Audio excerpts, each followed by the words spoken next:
Boa noite, na paz de Jesus. Continuo me chamando Luca. Queria pedir para você aí abrir sua Bíblia em Mateus, capítulo 19, versículo 14.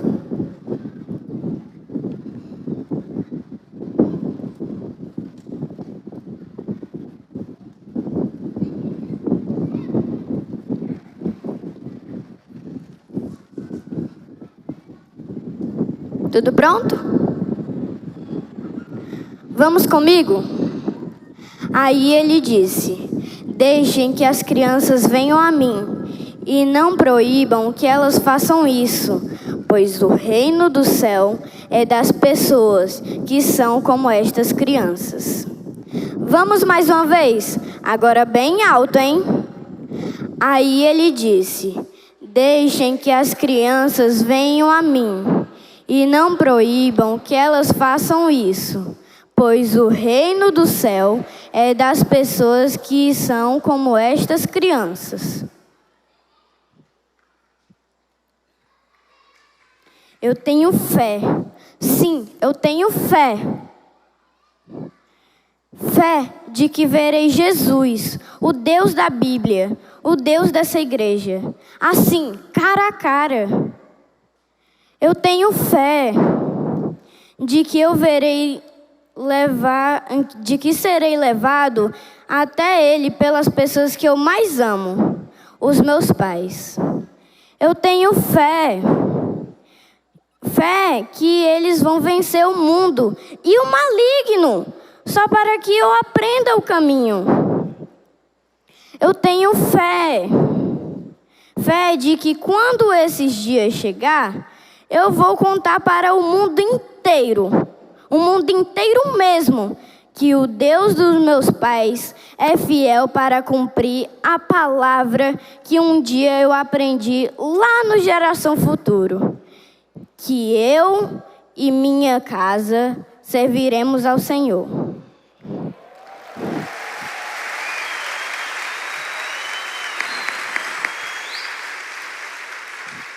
Vamos curvar nossas cabeças?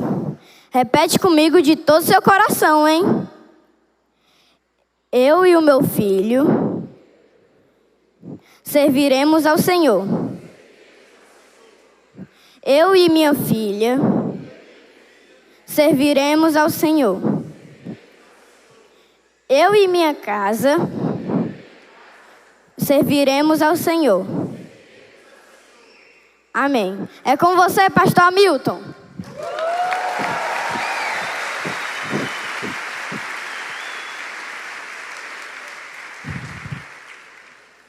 Ministério Pastoral sinalizando 2050 aí, pessoal. O Zé, o Alcimor e o pastor Armando, pastores sêniores, já acredito ainda, né? Junto com a gente aqui, mentoreando os pastores. E eu já com 60, 65, e Daniel também. E o Senhor levantando essa geração maravilhosa, Igreja de Jesus. Na verdade, as crianças, elas não são a igreja do amanhã. Na verdade, biblicamente, elas são a igreja de hoje. Mas serão a liderança do amanhã. E cabe a nós deixarmos o legado da fé na vida das crianças. Que lindo coral, né? Eu queria louvar a Deus por esse momento tão especial da Igreja de Jesus. Servos, desde o momento que você entra aqui nessa propriedade, você é recebido por um bom dia, uma boa tarde, os centuriões. Queria louvar a Deus por esses irmãos, que a gente não está vendo aqui eles, mas eles estão por aí pelo campus. Louvado seja Deus pela vida de cada um, né? As pessoas que organizaram aqui, os meninos do Grão de Mostarda. Veja que é uma engrenagem, na verdade a figura da Bíblia é o corpo de Cristo, cada um membro que contribui e faz a sua parte para o crescimento do corpo. Louvado seja Deus pelo coral também dessa noite, né? Lindo demais. E esse legado que nós queremos falar hoje à noite, meus irmãos. O legado da fé na vida das crianças, o memorial do amor que restaura as gerações. Eu gostaria de trazer uma palavra de inspiração, de motivação, mas ao mesmo tempo de exortação à Igreja de Jesus sobre o que nós estamos fazendo com as nossas crianças, em casa, na escola e aqui no GF. Eu falo na qualidade de pai de uma criança de 4 anos, a Giovana, que estava aqui no coral, na qualidade de pastor desse rebanho, preocupado com a espiritualidade dos pais dessa igreja, e na condição de professor da rede municipal de Fortaleza também. Então, a educação é algo muito caro à minha vida e à minha formação. Então, eu queria, antes de qualquer coisa também, fazer uma oração inicial aqui, pedindo ao Senhor que possa abençoar, de repente, aqueles que estão com problema de saúde. Nós tivemos alguns irmãos que estavam na integração hoje aqui, não puderam vir porque estamos aí com esse surto gripal, né? Mas vamos orar, o Senhor está com a gente. Saúde, né? Como diz o pastor Armando, cuida do que você come, né? Que a sua saúde vai ser melhor. Mas queria especialmente colocar a vida do irmão Cândido, pai do Sávio, né? Um irmão nosso aqui da comunidade muito querido. Está passando uma luta no hospital, está internado. Mas nós queremos orar por ele, que o Senhor visite o leito ali do hospital e possa estar com o seu servo, possa cuidar dele em nome de Jesus. Amém, gente? Vamos orar, de repente você ore por alguém que está também com problema de saúde, e vamos orar por essa noite. Pai, obrigado, Senhor, por essa noite, teu povo reunido. A igreja de Jesus canta, celebra, adora o nome daquele que é e que será para sempre. Jesus. Esse nome que nos faz nos reunir hoje à noite. É esse nome que nos permite deixar um legado para essa geração, para os nossos filhos. Abençoa aqueles que de repente essa semana passaram problemas, lutas, tribulações ou questões de saúde. Nós oramos pela tua igreja, sara a tua igreja, cura a tua igreja do ponto de vista físico, emocional e espiritual. E também, de maneira especial, o irmão Cândido, pai do Sávio, nós oramos para que o Senhor visite ele naquele hospital e possa cuidar, estar com o seu servo, em nome de Jesus. E abençoe essa noite ao tratarmos do legado da fé na vida das crianças. Nos inspira, nos motiva a sermos pais melhores e a cuidarmos melhor da geração futura. É o que eu oro em nome de Jesus. Amém. A igreja pós-pandemia, minha gente, situada em um contexto pós-moderno, da negação dos absolutos de Deus e do memorial divino, que é a sua palavra, a palavra essa que o Luca ensaiou pregar aqui, mas ele pregou, na verdade, né? Ele só fez a introdução para que eu viesse aqui e trouxe para nós esse livro. E Deus quer que nesses dias em que a sociedade é uma liquidez total, e eu diria que mais do que uma sociedade líquida, como diz Zygmunt Bauman, onde tudo toma a forma de onde está, para mim a sociedade hoje ela é gasosa, ela é rarefeita, não há nada estável, tudo está em profunda mudança e nada na verdade, tudo está se tornando. Mas queremos aqui estabelecer um marco de um legado, de um absoluto, da palavra de Deus que nós recebemos e nós queremos deixar às nossas crianças. A igreja de Jesus tem um legado de fé para as crianças. O amor que nós cantamos, de 1 Coríntios 13 aqui, que Daniel Souza compôs essa música tão linda. É esse amor que pode restaurar as gerações. Esse é o nosso legado para os nossos filhos. Muito mais do que talvez deixá-los com uma agenda lotada, gente. Ele sai do karatê, vai para o futebol, vai para o inglês, vai para a natação, e o menino está cansado. Aí ele chega em casa morto. Aí você acha que você está oferecendo o melhor da vida para eles. Não. Ajuda, quem sabe, uma natação, um vôlei, alguma coisa assim, um Kumon, né? Mas exacerbar a agenda da criança é uma loucura, porque em que momento você vai estar com ela? Em que momento a mãe e o pai vão cuidar dessas crianças? Na verdade, nós estamos entregando essas crianças à escola, gente. Estamos entregando aos projetos, aos cursos, mas e nossa vida com eles? Onde está? Isso, na verdade, desse mundo atual, tem a ver com algumas revoluções sociais que aconteceram. Primeiramente, a Revolução Francesa, no século XVIII, pregando a liberdade do pensamento, propõe uma nova ideia de criança. Porque até a Revolução Francesa, as crianças eram adultos em miniatura. Eles eram tratados como adultos, desde pequeno, já no trabalho, né? Desde pequeno, já com responsabilidade da casa. Você, por exemplo, que não é tão jovem assim, né? Do ponto de vista da idade. Mas lembra lá no seu interior, com 10, 11 anos de idade, você já fazia comida da casa? Sim ou não? Sim. Os garotos iam para o trabalho ajudar o pai na roça, desde cedo, 10, 11 anos de idade. Até hoje nós temos ainda uma perspectiva adulta da criança, mas a Revolução Francesa traz a ideia de uma criança com suas necessidades, a criança com suas particularidades. E os estudos de Jean-Jacques Rousseau, no livro O Emílio, estabelece que a criança é como uma plantinha, é uma semente. E os professores e os pais são os jardineiros, em que vão regando essa semente, aguando essa semente, para que ela cresça e dê frutos. A pedagogia da natureza. O século XIX traz a Revolução Francesa, a Revolução Industrial, melhor dizendo. A manufatura agora dá origem ao trabalho da fábrica. As coisas feitas à mão, o artesanato, agora começa a ser feito em larga escala por conta da invenção da máquina a vapor. Tudo é muito rápido agora, a produção em larga escala. E aí surge a fábrica. E as mamães precisam sair de casa e deixar os filhos, cuidar da casa, para agora trabalhar e ajudar no sustento. A mulher, então, na Revolução Francesa, na Revolução Industrial, adentra o mercado de trabalho.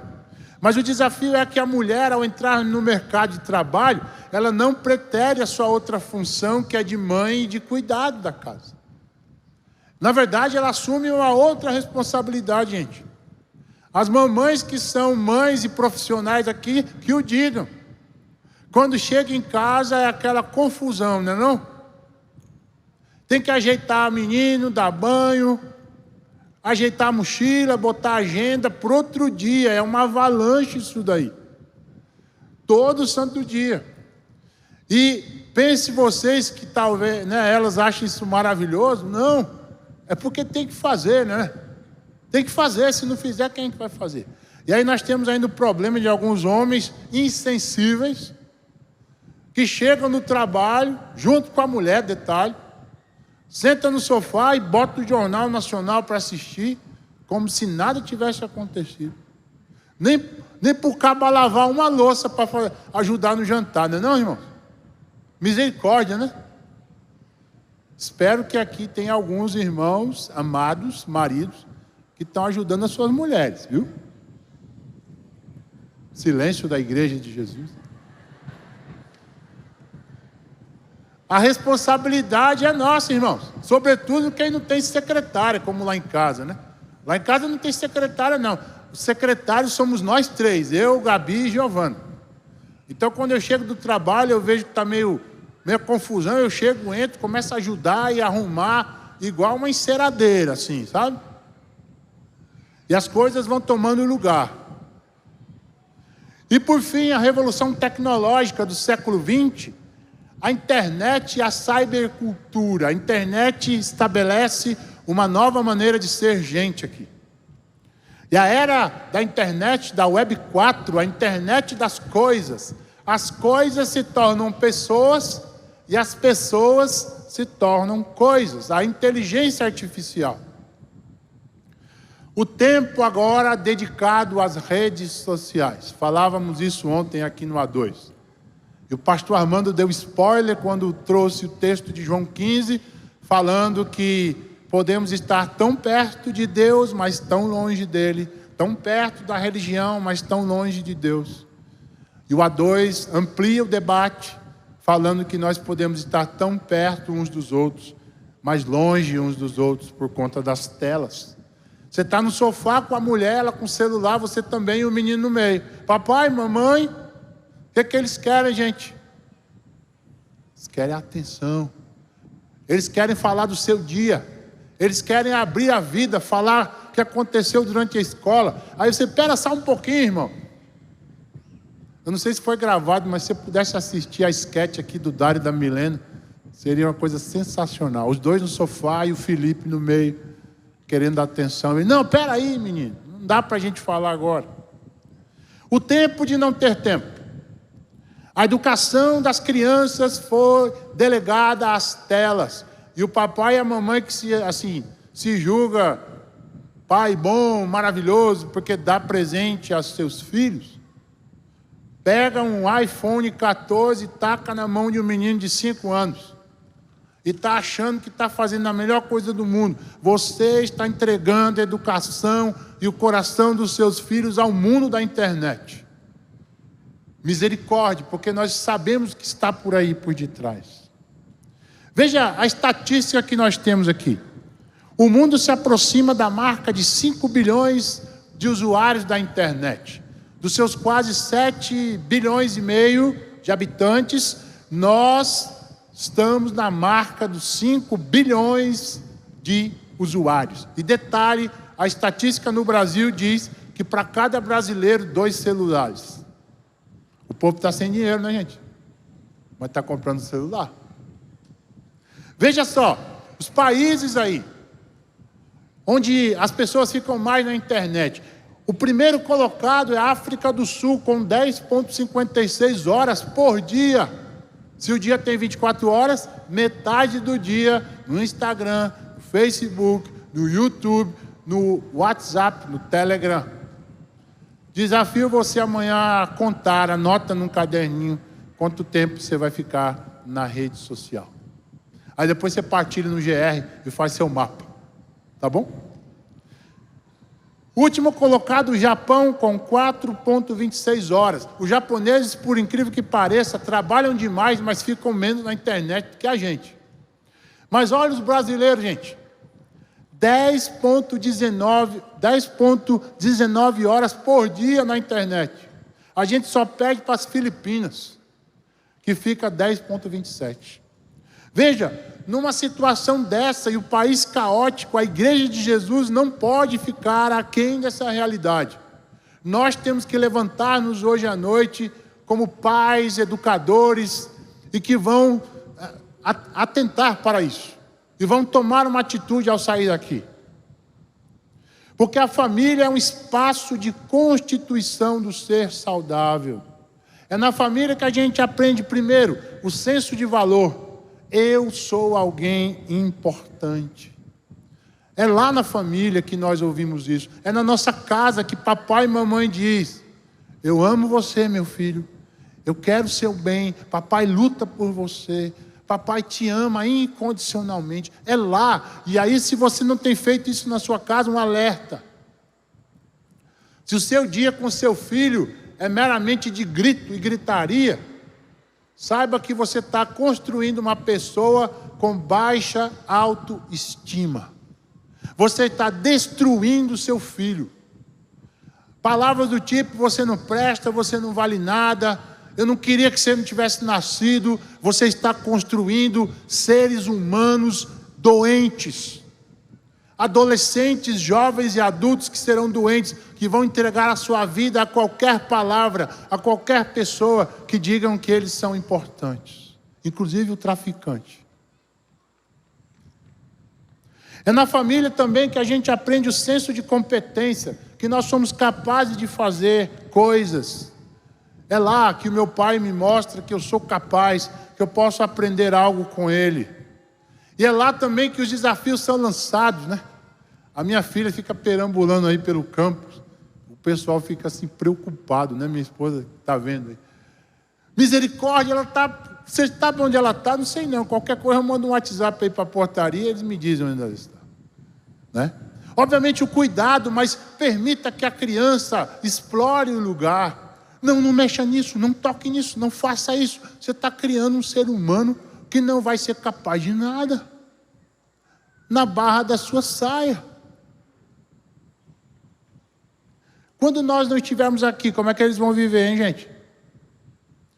Precisamos criar seres humanos autônomos, capazes de decidir. Obviamente, a gradação da autonomia, né? A criança de 2 anos tem autonomia mais relativa, 3, 4 vai aumentando e a habilidade vai aumentando também ao longo do tempo. E é na família também que a gente aprende o senso de sociabilidade. Eu aprendo a conviver uns com os outros e com o diferente de mim. A criança precisa estar com os pais. Até os 4 anos, gente, a criança não precisa de mais nada, a não ser dos seus pais. Obviamente que quando eu preciso trabalhar e a esposa também, obviamente a creche é a saída.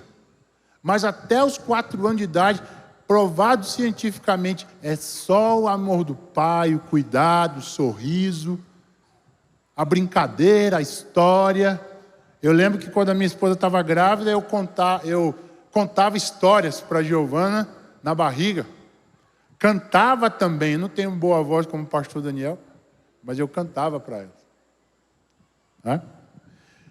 Mas o papel da família está posto. Mas e o papel da igreja é também igual da família? Não. A família, como disse a nossa amada Elô, é parceira da família. A igreja como parceira da educação cristã. E nessa congregação nós temos o Geração Futuro. Eu queria apresentá-los a você agora. Qual é a visão do Geração Futuro? Quem somos? A visão do Geração Futuro é ser um ministério fundamentado na palavra de Deus, que ensina crianças a se tornarem discípulos de Jesus. O ministério da palavra, assim como a palavra é pregada ao Atos, ao Radical, ao Seja Homem, à mulher, aos ministérios e às gerações, as crianças também. E o ministério é sério. Não pode servir qualquer coisa, meus irmãos. Tem que ser o melhor. Por isso a nossa missão é servir em parceria com a família, no propósito de conduzir crianças a um relacionamento com Cristo. Parceria, não responsabilidade. Quando você leva a sua criança lá para o galpão, não ache que os professores são os responsáveis. Eles são parceiros. Amém, gente? Parceiros. A semana é o que vai dizer. Como você está conduzindo sua criança? Está cuidando dele ou está colocando ele nas telas? Está pagando o dia inteiro de colégio para ele, mas e o tempo que você está tendo com ele? Os valores do Geração Futuro, vamos lá. No que cremos? Divertimento e alegria. As crianças aprendem em lugar alegre, não sisudo, né? Serviço com excelência, o melhor a ser feito, o melhor material, a melhor aula, o melhor galpão.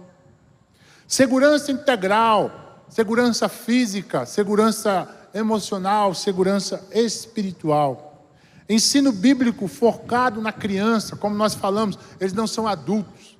Não dá para sentar a criança na cadeira e dar uma bibliada nela e dizer, fica aí e aprende, né? Não dá. Não dá para fazer nem com a gente, né? Mas focado na criança, na pedagogia das idades, na psicologia da aprendizagem. A arte como princípio do ensino. Isso é maravilhoso, porque a arte é uma ciência integradora, ela integra todas as demais ciências. E por fim, a criatividade, como nós vimos aqui no vídeo, né? Como nós vimos aqui no coral das crianças, e a gente vê isso no Geração Futuro. O público-alvo, antes da pandemia, nós tínhamos 8 salas, está aí para você ver, 8 cores, né? Que ia do rosa, de 0 a 11 meses, até a turma branca, 11 anos, que antecede o radical, né? Mas aí veio a pandemia, 18 de março de 2020, lembra dessa data, né? Tudo parou, mas a Igreja de Jesus não parou. O GF na telinha foi a carta na manga, né? Muitas crianças aí. Tem alguma criança aqui que assistiu o GF na telinha? Tá aí? Tá aí, ó. Tem gente que assistiu, né? Muito lindo, né? Foi a saída da igreja. Mas pós-pandemia, quando nós voltamos aí em setembro de 2021, nós temos apenas 4 salas hoje, gente. O GF Baby está stand-by, necessitando reflexões nossas pedagógicas e estruturais também, infraestruturais, e pessoal também. Mas nós temos 4 salas aí. Temos o vermelho de 2 anos, o amarelo de 3 e 4, o verde de 5 a 7 e a turma azul de 8 a 11. E aí, para vocês terem só uma degustação ainda, além do coral, uma apresentação da Páscoa que eles fizeram, eu queria soltar para vocês agora. Vamos lá, produção. Me conte as boas novas. Elohim bara et hashamayim, aleluia, aleluia. Elohim bara et haaretz, aleluia, aleluia. Elohim bara et haim, Elohim bara et haim. Elohim bara et hashamayim, aleluia, aleluia. Elohim bara et haaretz, aleluia, aleluia. Elohim bara et haim, Elohim bara et haim. Elohim bara et hashamayim, aleluia, aleluia. Elohim bara et haaretz, aleluia, aleluia. Elohim bara et hashamayim, aleluia, aleluia. Elohim bara et haaretz, aleluia, aleluia. Elohim bara et hashamayim, aleluia, aleluia.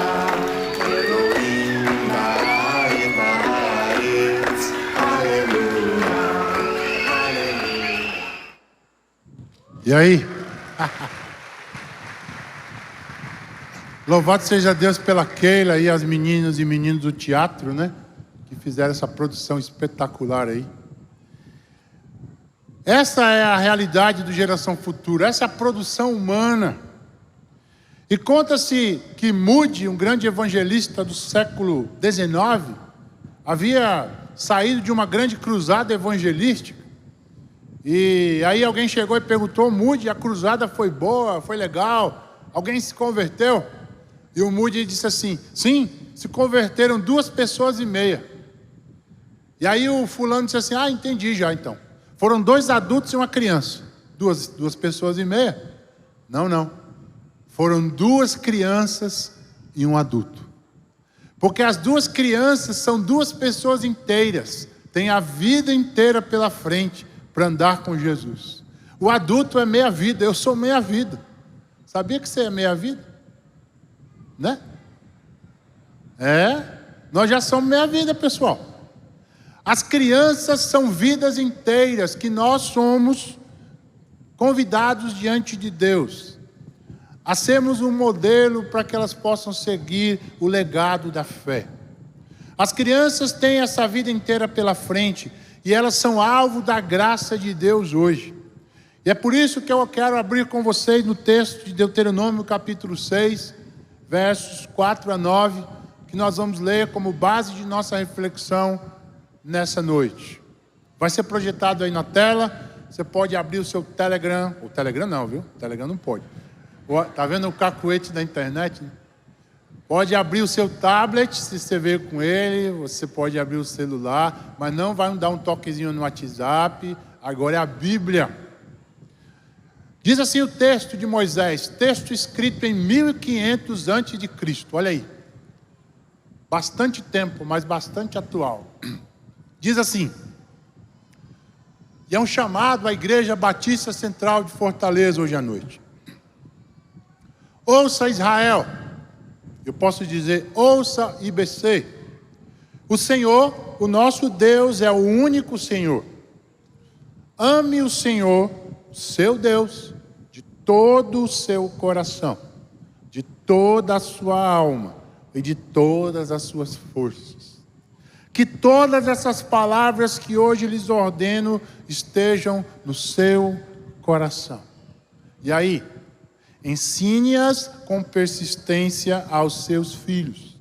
Converse sobre elas quando estiver sentado em casa, quando estiver andando pelo caminho, quando estiver deitado e quando se levantar. Amarre-as como um sinal nos braços e prenda-as na testa. Escreva-as nos batentes das portas de sua casa e em seus portões. Texto chamado de Deuteronômio, segundo a lei. Deutero, segundo nomos, lei. A segunda lei para a geração nova, gente. Moisés está repetindo a lei para a geração nova que está prestes a entrar na terra prometida. A geração antiga morreu por causa da murmuração, né? Números capítulo 14 é o auge da murmuração do povo. Moisés já havia feito tantos milagres, água da rocha no meio do deserto, codornizes por povo comer no meio do deserto. E aí o povo começa a reclamar e diz assim: nós vamos ter que realmente comer esse pão vil. Olha a ingratidão desse povo. Ingratidão que parece com a nossa às vezes, né? Nós vamos chegar hoje na nossa casa com a cama quentinha, a comida na mesa, o aluguel pago, o financiamento pago. Às vezes não, né? Mas Deus vai dar graça, vai ajudar a gente, né? Tudo certo, mas a gente às vezes reclama do que está faltando. A gente acaba olhando aquilo que está faltando e não agradece aquilo que Deus tem nos dado. Essa murmuração levou o povo a ficar circulando. Um trajeto de 11 anos, de 11 dias, se tornou 40 anos. Imagina isso. Significa que quanto mais reclamar, quanto mais você reclamar, mais a bênção de Deus vai demorar na sua vida. Mas o Senhor vai fazer com que você fique circulando como esse povo. Então, o exercício nosso hoje à noite, vamos parar de reclamar. Igreja de Jesus. Vamos adorar, vamos celebrar o nome do Senhor. Moisés morre, Josué assume então o ministério e vai conduzir esse povo para a terra de Canaã. O livro de Deuteronômio então pode ser dividido em 3 palavras-chave, como diz Paul Hoff. Ele diz que o Deuteronômio pode ser dividido entre 3 palavras. Primeiro, recorda, capítulo 1 a 4. Recorda o que o Senhor já fez. Lembra do que o Senhor já fez. Capítulo 5 a 27, obedece a palavra, seja submisso, obedeça ao Senhor, para que as coisas ruins não aconteçam. E por fim, capítulo 28 a 34, cuidado, porque se vocês desobedecerem, vocês vão sofrer as consequências da quebra do pacto de suzerania, estabelecido entre Deus, o Senhor, e o povo de Israel, seu povo escolhido. Em suma, se você sair hoje à noite aqui com esse resumo, que eu chamo de tese ou verdade central, eu cumpri a minha missão hoje à noite. Eu queria falar para vocês o resumo.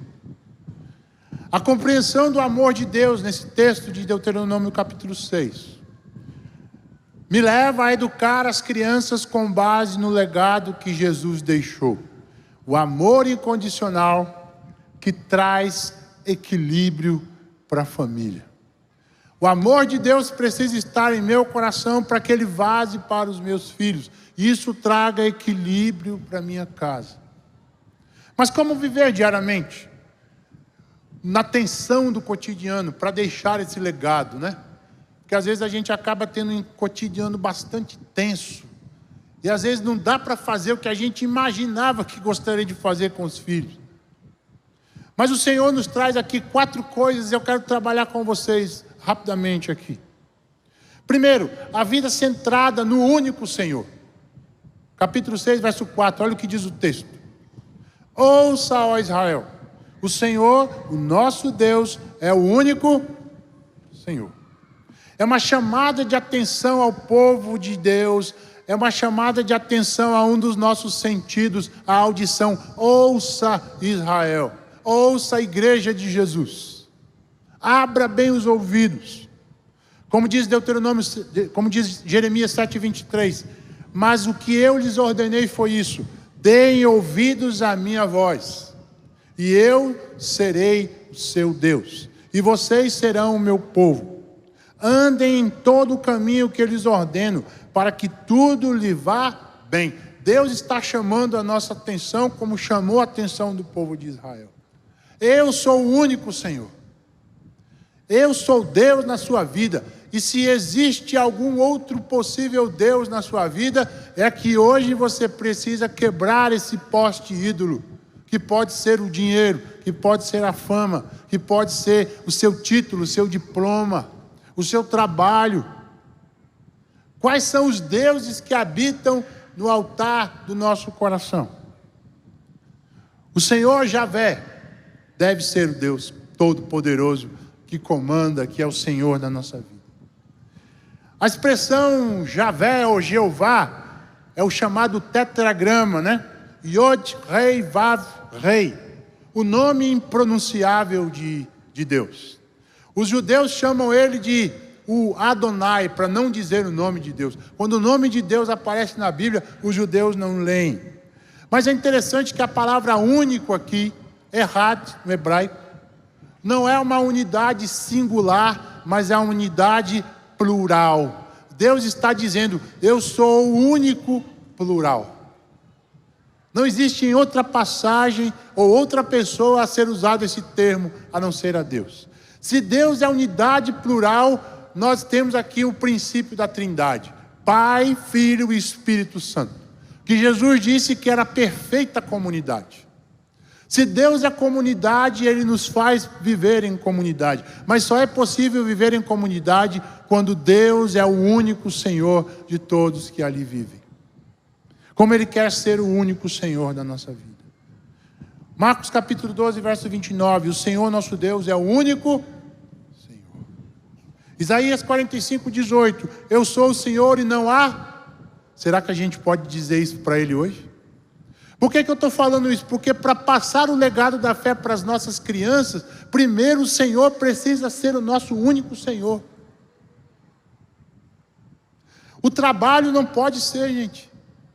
O trabalho é um veículo de manutenção da nossa casa, mas não podemos adorar o trabalho. Não há outro Deus senão um só. 1 Coríntios 8, 4. Eu quero chamar a atenção aqui a nós, a Igreja de Jesus. Deus está chamando a sua atenção hoje aqui. Você que é pai, servo, irmão, profissional. Ele está te chamando pelo nome. João, Zé, Maria, Paulo. Será que eu tenho sido o seu único Senhor? Ou será que a sua mente está distraída ao longo da semana em tantas outras coisas? Quando eu troco o único e verdadeiro Criador e sustentador do universo, eu perco o sentido do mundo e da realidade. Eu me torno um idólatra. Nós reclamamos das pessoas que adoram imagens. Nós podemos ser idólatras de tanta coisa. Toda tentativa de prazer humano no próprio homem, gente, é um placebo das doenças da alma. Sabia disso? A gente corre na semana atrás de tanta coisa. Paga o boleto, leva o menino, leva para o hospital, né? Visita o irmão, ajuda não sei quem, briga com a mulher, mas essa parte não, né? A mulher briga com o marido, o filho briga com o pai, confusão medonha.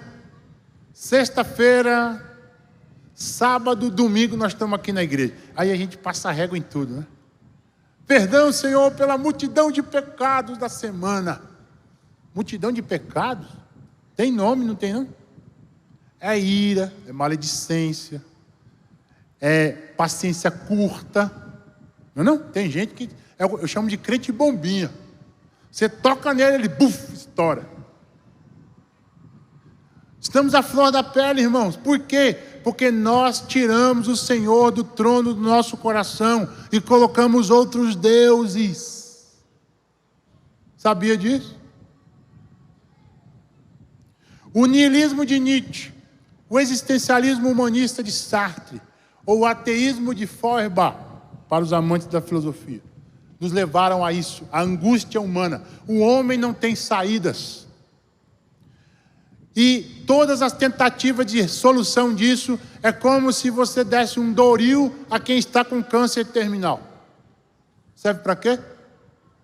Para absolutamente nada. Por isso, em segundo lugar, eu quero trabalhar a satisfação da vida no único amor. Vamos lá. Único Senhor, agora único amor. Capítulo 6, versos 5 e 6. Olha lá. O que o Senhor está nos chamando hoje aqui, Igreja de Jesus? Ame o Senhor, o seu Deus, de todo o seu coração, de toda a sua alma e de todas as suas forças. Que estas palavras que eu lhes ordeno estejam dentro do seu coração.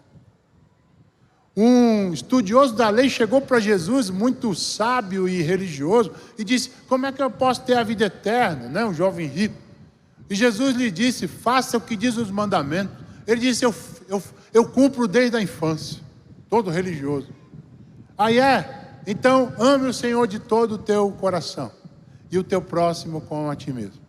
Ele deu meia voz e vende tudo que você tem e deu aos pobres. Ele virou as costas e foi embora.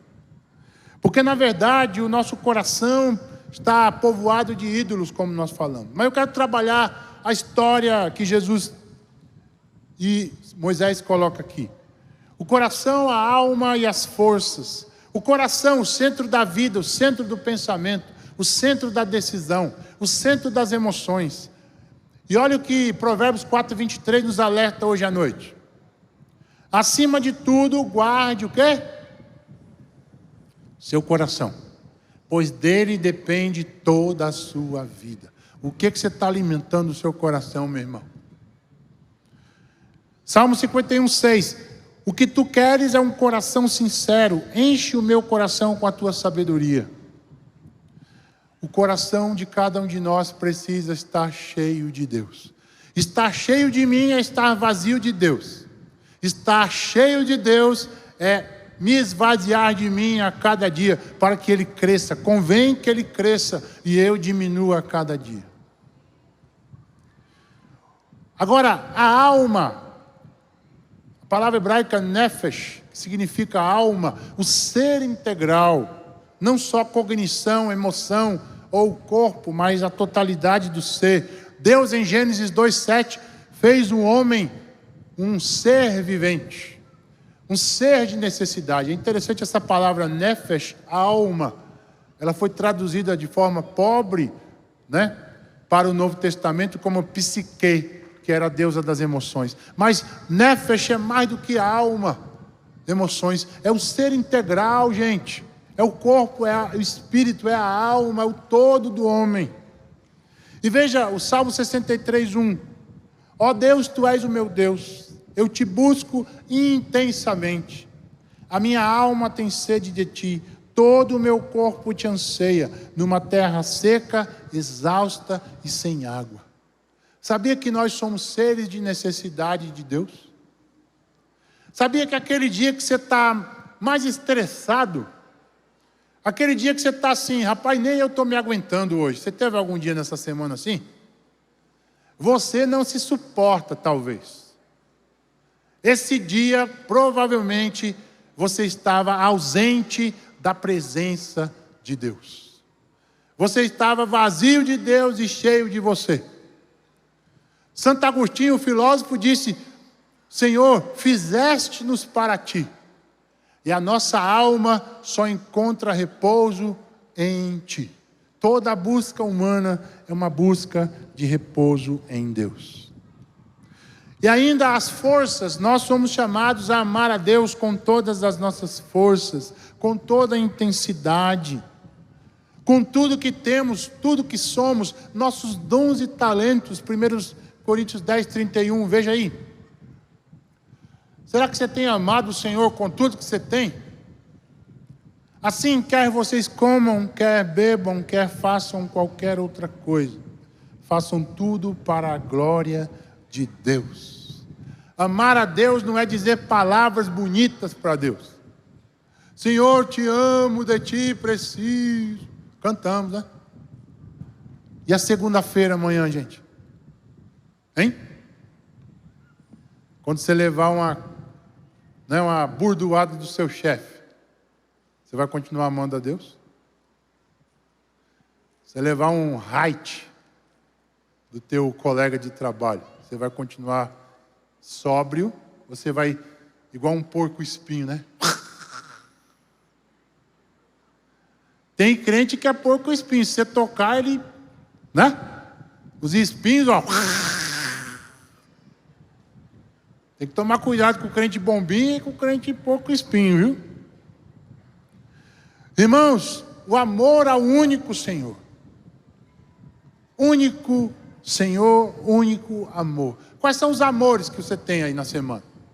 Eu gosto de beach tênis, massa, né? Não, eu gosto de futebol, eu gosto de séries, uma atrás da outra. Mas será que são seus amores maiores do que o Senhor? Se são, cuidado. Você vai viver uma vida estressada, domingo você vem aqui de novo pedir perdão e fica nessa coisa louca, nesse ciclo, e nunca vive uma vida equilibrada. O Senhor está nos chamando para que Ele seja o nosso único amor, gente. Em terceiro lugar, depois que a gente entende essa vida espiritual que como pais e educadores nós temos, aí nós podemos passar ao legado da fé às crianças. Eu quero passar de segundo momento ao legado da fé. A percepção dos vários momentos de ensino. E o que é ensinar?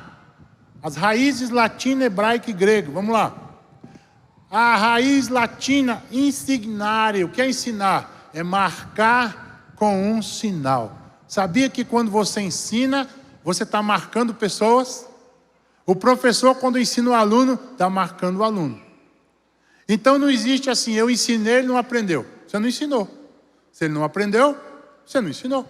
Porque ensinar é marcar com um sinal. Quem é marcado por um ensino, nunca mais esquece. Será que você lembra aqui alguma coisa que seu pai ou sua mãe ensinou para você, lá quando você tinha 5, 6 anos de idade, 7, 8, 9, 10? E você reproduz isso com seus filhos? Isso é ensino. E o texto diz ainda, né? A possibilidade da raiz hebraica, Shanã, e essa é a palavra aqui, ensina a criança.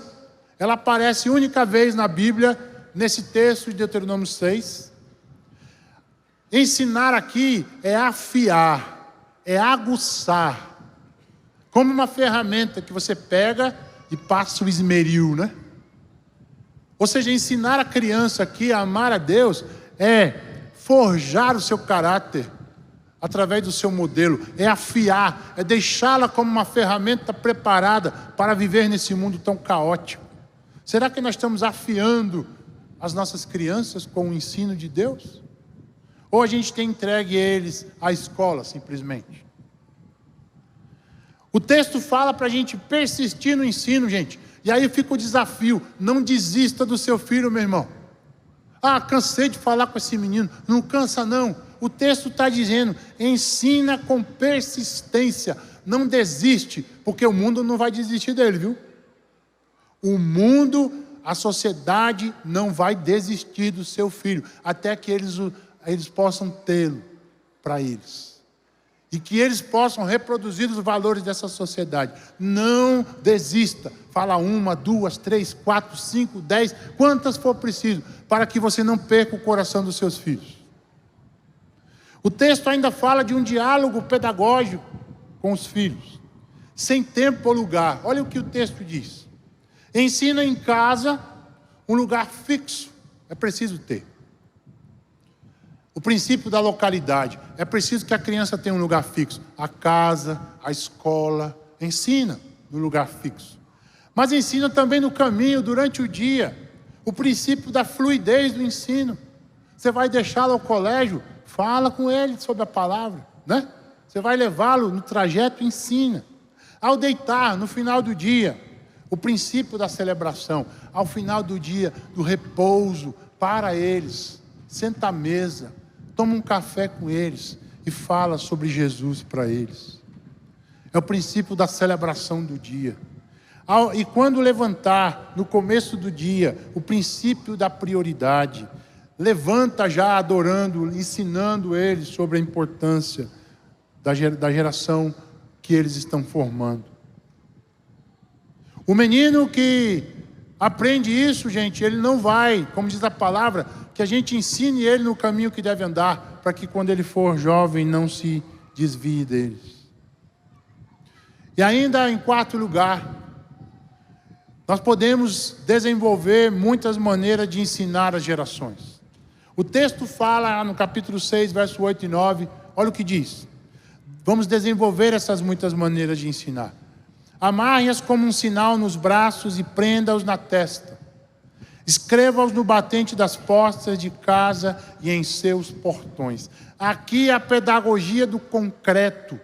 E os judeus fizeram isso. Chamados filactérios, né? Eram caixinhas que eles colocavam a Bíblia aqui, amarrava aqui, colocava a caixinha para ficar na testa. A preocupação de que a mente possa ser guardada pela palavra de Deus. A nossa mente renovada pela palavra. O capacete da salvação guarda a nossa mente, as verdades de que somos salvos em Cristo. Além disso, nos fala também da testa, né? Nos fala também dos braços. O judeu colocava no braço para ficar perto do coração. A palavra que guarda o coração também falamos hoje aqui à noite. E além disso, a pedagogia da escrita. O Senhor fala para a gente escrever a Bíblia. Escreve nos batentes da porta. Né? A gente tem um costume lá em casa, minha esposa, de prepara a lancheira da Giovana e escreve versículos bíblicos e coloca na lancheira. Aí a professora, quando abre a lancheira, entrega o lanche da Giovana, ela acaba lendo a Bíblia. Não é não, gente? O que nós podemos fazer para publicizar a palavra de Deus para nossas crianças, gente? Escreve um versículo grande no quarto dele. A gente coloca aquelas luzinhas de fruque-fruque, né? Azulzinha, rosa, vermelho. Pinta o quarto do menino da melhor maneira. Coloca versículo bíblico. Coloca os personagens da Bíblia. Bota os versículos bíblicos na mochila dele, no caderno, imagine, na agenda. Quando ele abrir o caderno, coloca lá: o Senhor é meu pastor e nada me faltará. Olha o legado da fé deixado na vida das crianças, gente. Eu queria chamar agora o Luan, que viesse aqui à frente, como um testemunho do Geração Futuro. Ele vai contar para vocês aqui a experiência dele, de tudo isso que nós falamos aqui sobre o legado da fé. Boa noite, igreja. Eu sou o Luan. Fui uma criança no Geração Futuro, ainda no Colégio 7 de Setembro, mas não só no Geração Futuro, como no OANSE, como a gente viu no vídeo, o Flávio falando. O Flávio foi meu coordenador no Querigma também, onde eu estudei boa parte da minha vida. Enquanto criança, vivenciei tudo aquilo lá que a gente tinha nos corredores do 7. Depois, já crescido, vim para cá, para a tenda, onde eu fui voluntário por anos, nos galpões, aos domingos, nos acampamentos, em vários lugares, várias atividades que o GF tinha. E hoje eu sou um servo em um novo papel, mas continuo servindo lá até hoje. Sou muito grato pelo que o GF fez na minha vida, junto com o Querigma, faz parte da minha formação cristã. Então, depois, ao longo da minha jornada, continuei através do Radical, que é o Ministério de Adolescentes, no Atos, Ministério de Jovens, e com tantas outras iniciativas que essa igreja tem. E vendo tudo que a gente está passando enquanto igreja, enquanto mundo, a gente tem visto uma nova realidade no Geração Futuro.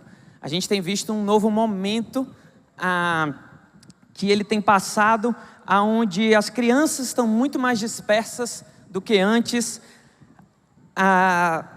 Os pais não conseguem mais vir todos os domingos, seja porque trabalha, seja porque a criança tem guarda compartilhada, e os próprios voluntários também não conseguem mais estar aqui todos os domingos, como por muito tempo foi um lema do Geração Futuro: 25 domingos para impactar uma geração. A gente vivenciou isso aqui por muito tempo, e a gente entendeu que isso não dava mais para continuar dessa forma, não tinha mais como continuar dessa forma, porque a realidade era que muitas pessoas acabavam não se comprometendo ou não entrando porque sabiam que não iam cumprir.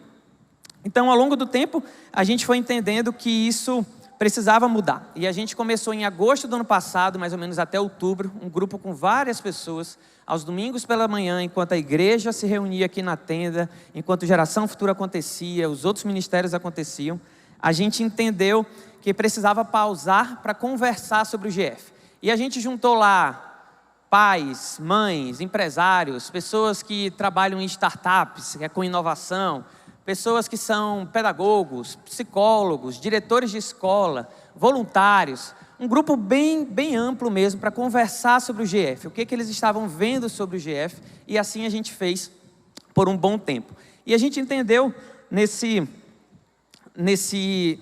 mais ou menos 10 encontros que tivemos, que nós precisávamos testar algumas coisas. A gente precisava sonhar, o próprio pastor Hamilton fez parte também desse grupo com a gente, mas que a gente precisava testar o que estava sendo vivido antes de fazer qualquer mudança maior, apresentar para a igreja, construir qualquer coisa nova. Vocês vão ver que o que a gente faz aqui nessa igreja, raramente a gente constrói primeiro para depois vivenciar. A gente vivencia, a gente vê com aquilo que a gente tem e depois o Senhor dá os recursos para a gente poder construir. E assim foi com tantas coisas aqui nessa igreja. Então a gente fez uma adaptação para a realidade sem abrir mão do que era essencial. Palavra de Deus e ministração na vida das crianças. Isso são valores que nós não abrimos mão e assim continuam até hoje. Mas a gente compreendeu outras coisas também. Uma dessas coisas que nós compreendemos é que, por mais que para a gente fosse óbvio, isso precisa ser falado para a igreja. Isso foi falado através do pastor Hamilton e eu quero em nome de Jesus reforçar isso agora. O Geração Futuro, a IBC, não tem responsabilidade sobre formar a base cristã do seu filho. Isso é responsabilidade sua, pai, mãe, avô, tio, tia, com quem quer que a criança more. O Geração Futuro é um apoio, assim como o Radical é um apoio à família. A sua família, a sua casa é o local que isso vai acontecer. Nós vamos ser o seu apoio. E é isso que a gente quer deixar bem claro e ficou muito mais certo para a gente durante esse tempo que a gente estava lá. Isso não quer dizer que nós vamos virar uma salinha de recreação, onde as crianças vão ficar lá correndo para um lado e para o outro. Nós queremos sim ensinar, nós queremos sim ministrar na vida das crianças, mas isso como um complemento daquilo que vocês vão fazer nas casas de vocês. E foi aí que a gente começou a pensar e sonhar no que a gente podia fazer. E surgiu a ideia das oficinas, inspirado em algo que eu vivi lá atrás enquanto criança, era chamado Arte da Geração. Quem foi criança naquela época vai saber o que era. E pela manhã a gente vivenciava vários tipos de oficinas. Eu lembro que na época eu fazia flauta e eu não lembro se era karatê, era alguma arte marcial que não deu muito certo. Mas a flauta eu lembro que eu aprendi a música, a professora Bari era a professora e nos ensinou a tocar várias músicas e a gente se apresentava, então foi muito legal. E as ideias das oficinas voltaram à pauta nesse momento e a gente começou a sonhar com isso. Quem é pai e mãe do Geração Futuro ou que traz alguma criança, vê que hoje as crianças escolhem uma oficina para fazer. Elas escolhem algo para fazer, dentre um leque de possibilidades. Mas dentro dessas possibilidades existem oficinas que vocês devem pensar por que elas existem. Por que tem futebol? Por que tem vôlei? Por que tem carimba? Essas oficinas são aquelas que a gente está chamando de vamos botar elas enquanto a gente testa aquilo que a gente quer fazer. Em paralelo a isso, nós tivemos oficinas de Libras acontecendo, nós tivemos oficinas de robótica, eu vou botar entre aspas assim, porque a gente ainda está evoluindo nela, mas a gente fez a oficina de artes manuais, onde a criança podia desenvolver alguma habilidade, mas ela também ainda faltava a gente poder dar um fundamento mais profundo nela. A gente queria e quer fazer algo mais profundo, mas hoje com a realidade que nós temos, ela não acontece, porque nós precisamos de pessoas qualificadas, pessoas que saibam o que estão fazendo, saibam o que estão propondo, para que a gente possa ensinar essas crianças a palavra de Deus de uma forma criativa. Em paralelo a isso também, nós temos o teatro do Geração Futuro. O teatro do Geração Futuro e o louvor são aquilo que marca a vida da criança, realmente é o ensino dela. Não tem como a gente achar que uma criança sentada aqui vai conseguir absorver a mesma coisa que se isso for acontecendo de uma forma criativa. Não é assim que funciona. Nós fomos crianças e a gente sabe que já era difícil. Imagina hoje como seria para elas, onde 5 minutos já é muito tempo, 10 minutos já é muito tempo. Então, o teatro e o louvor vêm com uma base de um ensino criativo para acontecer para as crianças. E a gente também começou a fazer algo sobre isso. Sabe aquele vídeo que vocês viram quando a gente falou do musical da Páscoa? Eu queria que vocês assistissem ele sobre uma outra ótica.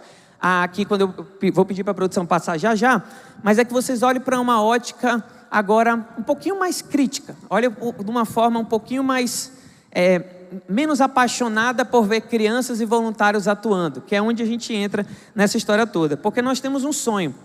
Nós temos um sonho de ter um espaço ainda melhor estruturalmente, com voluntários mais capacitados, e isso é preciso que a igreja se engaje. Então, por favor, gente, passem esse vídeo, só para eu poder falar com você, mostrar para vocês de uma forma mais crítica, vamos chamar assim. Olha só, esse microfone não é um microfone adequado para uma peça. Está vendo essas colunas? Elas atrapalham as crianças a poderem assistir o teatro. Aquelas crianças que estavam lá na ponta precisavam mexer a cabeça para um lado e para o outro. Esse palco era um palco curto, era um palco que a gente não teve projeção de fundo. Olha a iluminação, olha a sombra lá no fundo acontecendo. Olha o cenário como não está preparado como um todo. Então, uma série de coisas que nós podemos e temos como melhorar para que a criança possa estar nesse estado. Observem também como a reação das crianças é fantástica por uma coisa que não é tão profunda. Isso aqui foi uma hora que a gente apontou para trás e falou assim, e o sol veio? E todas olharam para trás, não tinha sol. Olha o pobre da nossa cruz. Bem fininha, chegava, curvava assim quando a gente andava para um lado para o outro, tinha que o soldado segurar a cruz. Mas as crianças atentas, as crianças olhando, as crianças observando, dedicadas àquilo, mesmo sem uma estrutura adequada. Então, nós temos um sonho, como eu falei, né? Nós queremos ter um espaço novo para isso. E queria mostrar para vocês algo que a gente sonhou, que estamos sonhando para ser feito no segundo semestre da igreja, um galpão novo para o Geração Futuro, onde ele vai ter uma estrutura parecida com o que tem o Espaço Radical hoje. E pode passar, por favor? E ele teria um palco mais amplo, sem aquele monte de coluna, com a próxima imagem, por favor. Com uma área atrás de backstage para a banda entrar, a banda sair, o teatro poder se arrumar, poder se organizar. Acho que não tem mais nenhuma, né? Ver se tem mais alguma, acho que não. Então nós queremos ter um ambiente preparado para que isso possa acontecer, com a projeção acontecendo de qualidade, para quando a gente falou, ficou de dia, e aí o sol surge atrás, e ficou de noite, e muda. Então isso tudo são sonhos que a gente quer ter, mas que também não é só o recurso financeiro, nós precisamos do recurso humano. Nós temos uma média de 300, 400 crianças por domingo à tarde no Geração Futuro. Essas crianças vêm com alguém, essas crianças vêm com um pai, com a mãe, com o tio, com o avô, com a avó. Se você não tem saúde, uma situação física que impede de ir, eu te desafio, traz alguém, desafie alguém que você conhece a ficar lá uma vez por mês, 2 vezes por mês. A gente não está falando 25 domingos, a gente não está falando todos os domingos. Você tem como dedicar seu dom e seu talento naquele local de uma forma muito mais leve, digamos assim.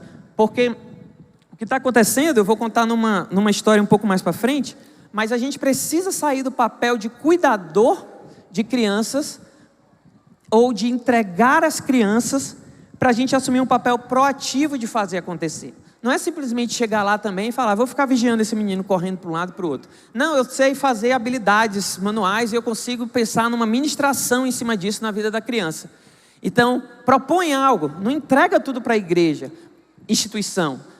Venha como igreja corpo fazer parte disso, venha como igreja corpo construir desde o começo isso tudo. Porque eu quero encerrar agora só contando uma história, mas eu posso falar isso como criança que fui aqui dentro. E falo com isso com muita alegria de saber o impacto que isso tem, porque depois como voluntário eu vi o que isso faz. E hoje estão aí várias dessas crianças correndo no Radical, estão crescidas, estão firmes, e lembro da época que eu era o tio Luan lá com eles. Então isso é muito poderoso, né? Então eu quero contar uma história aqui para poder encerrar. Uma vez me disseram que a IBC não precisava de mais voluntários, que uma igreja grande como essa e com tudo operando como ela opera, deve sobrar gente. E eu tive a chance de dizer, é verdade, nós temos uma operação muito grande que acontece. Na semana e no domingo, a máquina que acontece aqui é algo impressionante. Ao mesmo tempo, tem algo que não é como você pensa.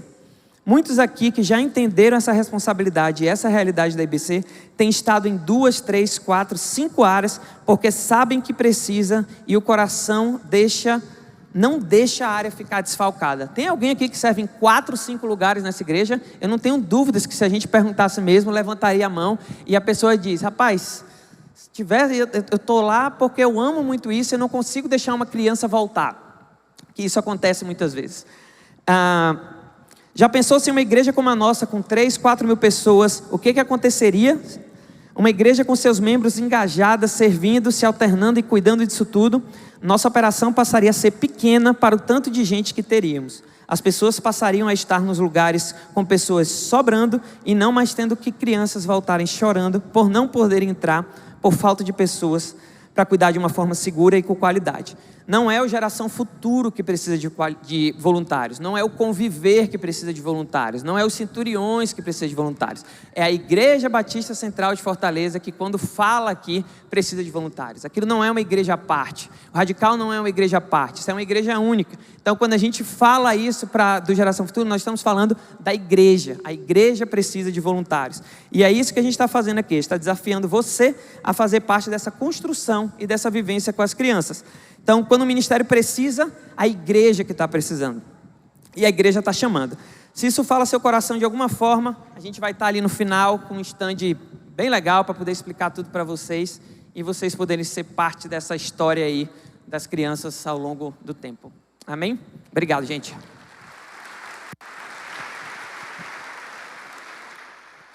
Louvado seja Deus.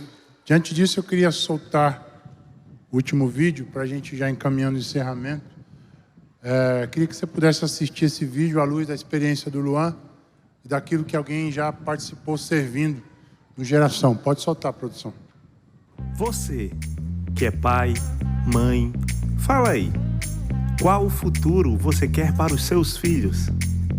Que eles cresçam saudáveis, que eles se formem. Quero que eles sejam pessoas boas e honestas.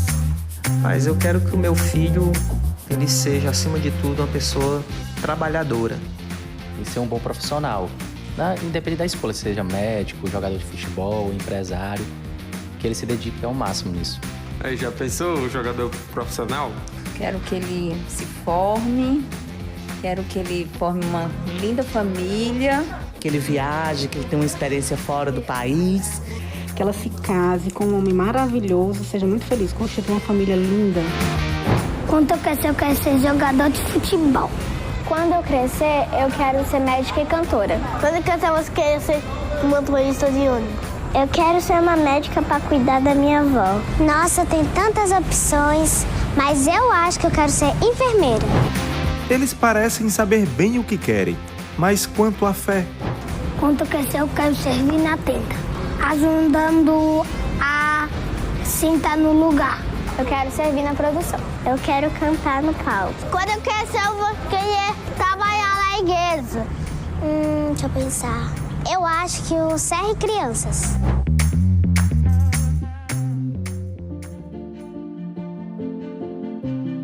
Acompanhar os filhos não só nos estudos, não só no futebol, mas em sua caminhada com Cristo fará toda a diferença no futuro. Investir nos filhos hoje é colher amanhã. Servir a Deus no cuidado com as crianças hoje é plantar para a colheita de amanhã. O Geração Futuro é o Ministério Infantil da IBC. Ele não é apenas um espaço onde os seus filhos são deixados, é um ministério onde seus filhos são edificados. É um apoio para pais e mães na formação espiritual das crianças. O GF atua todos os domingos, pela manhã e tarde, mas infelizmente nem sempre todas as crianças conseguem participar. Algumas voltam por falta de voluntários. Para o GF funcionar como sonhamos, precisamos de você, pais, mães, irmãos, servos igreja.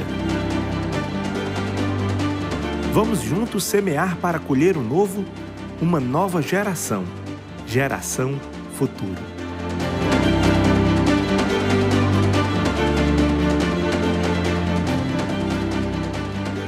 Louvado seja o Senhor. Lindo, né? Novos tempos, um novo Geração Futuro. Considerações finais. Falamos sobre o legado da fé na vida das crianças. O memorial do amor que restaura as gerações. Família como espaço de constituição do ser, que ensina o senso de valor, quem somos. Senso de competência, que somos capazes de fazer. Senso de sociabilidade, somos capazes de conviver uns com os outros. E o Geração Futuro, na sua visão e na sua missão, e nesse processo de trocar o pneu com o carro andando, porque essa é a metáfora, e nesses tempos, a compreensão do amor de Deus que me leva a educar as crianças com base no legado que Jesus deixou. O amor incondicional que pode trazer o equilíbrio para as nossas casas e para as crianças que aqui chegam, gente. Crianças, inclusive, com necessidades especiais, que ainda nós estamos identificando, né? Mas falamos hoje sobre a vida centrada no único Senhor, Pai, Filho e Espírito. Repensa isso na semana, como é que foi a sua vida, tá? Como é que está a sua vida diante do único Deus? Quais são os seus deuses? A satisfação da vida no único amor, o coração, a alma, a força, a dedicação intensa ao Senhor. A percepção dos vários momentos de ensino, sem tempo ou lugar. Todo tempo é tempo de ensinar nossas crianças. Todo tempo. E por fim, desenvolvendo as muitas maneiras de ensinar as gerações.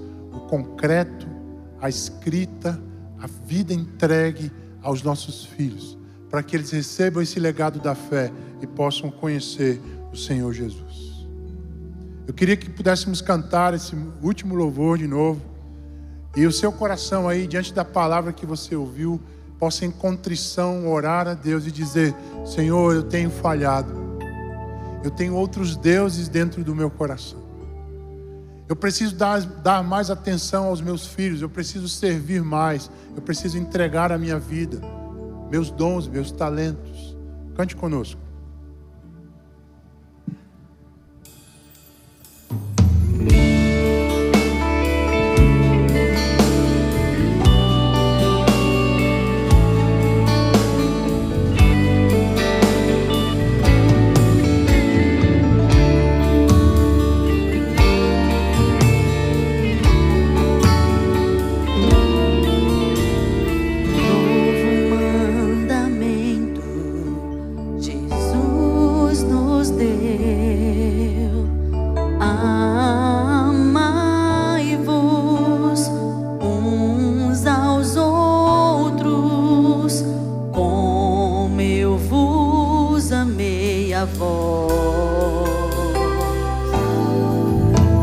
E como família, eu e você, meu irmão, guardaremos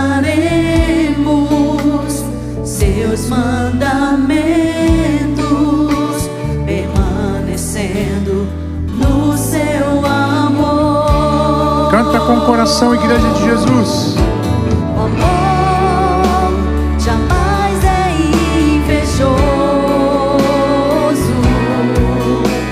O amor não trata com leviandade. Amar é ordem de Jesus, que demonstrou na cruz o amor de Deus por mim e por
Deus, glória a Deus.